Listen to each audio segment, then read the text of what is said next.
Joe Rogan just played a decades-old prophecy on his podcast, and it shook the room. I tranquilize the rest with pills.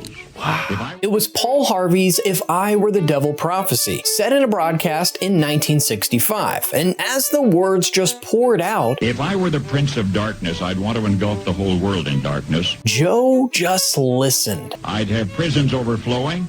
I'd have judges promoting pornography. And honestly, so did I. So let's get into it. If I were the devil. Is this the thing? Yeah. Okay. If I were the devil. If I were the prince of darkness, I'd want to engulf the whole world in darkness, and I'd have a third of its real estate and 4/5 of its population, but I wouldn't be happy until I had seized the ripest apple on the tree. Thee. So I'd set about, however necessary, to take over the United States. I'd subvert the churches first. I'd begin with a campaign of whispers. With the wisdom of a serpent, I would whisper to you as I whispered to Eve. Do as you please. Harvey's right about the devil's strategy and how he attacks subtly. Not in the ways we expect, but with whispers. Sun Tzu's The Art of War describes this best as winning without fighting by using deception and strategic positioning to multiply one's force while minimizing direct conflict. Dressing the seed of rebellion up as freedom. And look at the strategy to take over America and start with the church. Because the devil knows if he can corrupt the source of truth, he doesn't need to worry about the rest. If the church loses its salt, what happens to the culture around it? Well, we're watching that unfold. And yet, this isn't a call to panic. It's a call to wake up. Ephesians 5:11 tells us to expose the works of darkness. That's what Harvey is doing then, calling it out so we can push back in truth. To the young, I would whisper that the Bible is a myth. I would convince them that man created God instead of the other way around. I would confide that what's bad is good and what's good is square. And the old I would teach to pray after me, Our Father, which art in Washington.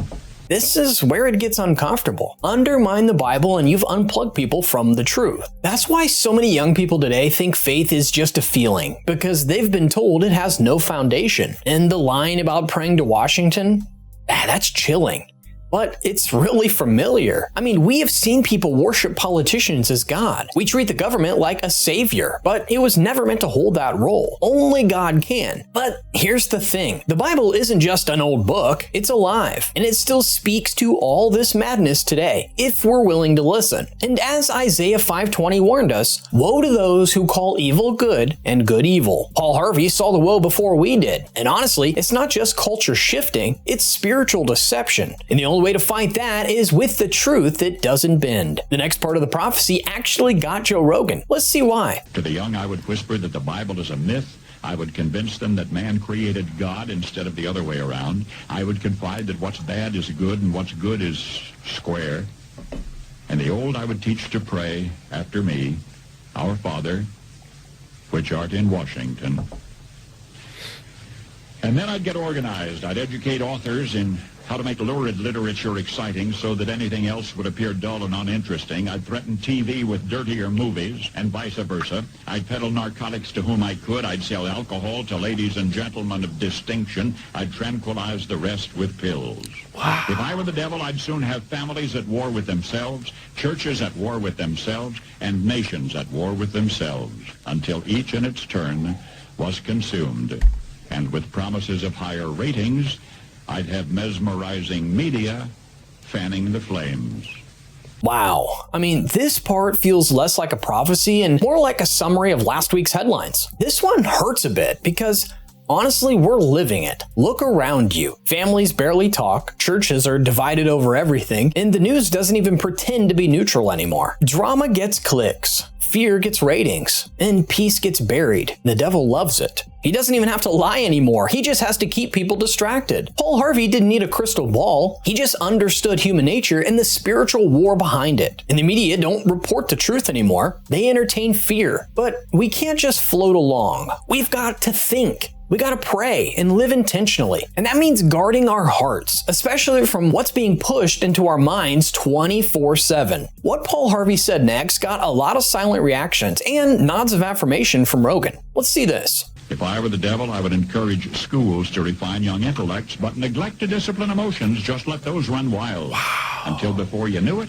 you'd have to have drug-sniffing dogs and metal detectors at every schoolhouse door. Holy Within a decade, I'd have prisons overflowing. I'd have judges promoting pornography.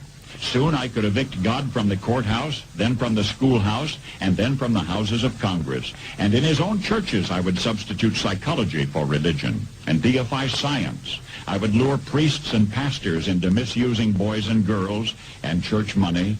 If I were the devil, I'd make the symbol of Easter an egg and the symbol of Christmas a bottle. If I were the devil, I'd take from those who have and give to those who wanted until I had killed the incentive of the ambitious. And what'll you bet? I couldn't get whole states to promote gambling as the way to get rich.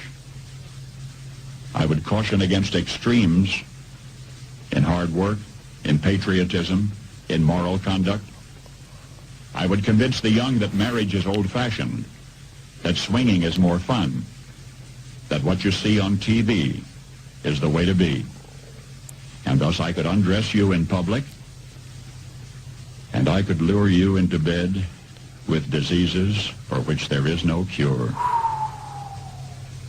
In other words, if I were the devil, I'd just keep right on doing what he's doing.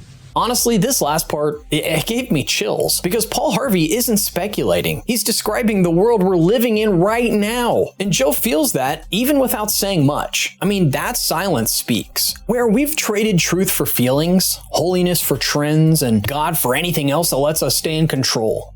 Here's the hard truth. The enemy doesn't need to reinvent his playbook. It's still working. But here's our hope, because even in this darkness, God hasn't stopped calling people back. So yeah, the devil may be working, but God's not done. When you hear something like this, decades old, but hitting harder than ever, I mean, it makes sense why Joe Rogan is starting to lean in when Christianity comes up. You can tell he's not rolling his eyes anymore. He's thinking, maybe even wondering. And I'll tell you, if he keeps listening to this stuff like this, don't be surprised if one day you hear him say, "So I gave my life to Christ last night." And hey, we're praying for it because no one is too far, nothing's too broken for Jesus to redeem. Not Joe, not this country, not you, not me. If this video made you think, it encouraged your faith, or just reminded you of what's going on in our world, go ahead and hit that like button, subscribe, and share it with a friend who needs to hear this. I've got way more Christ-centered commentary coming your way, and I'd love to have you along for the ride. Bye for now.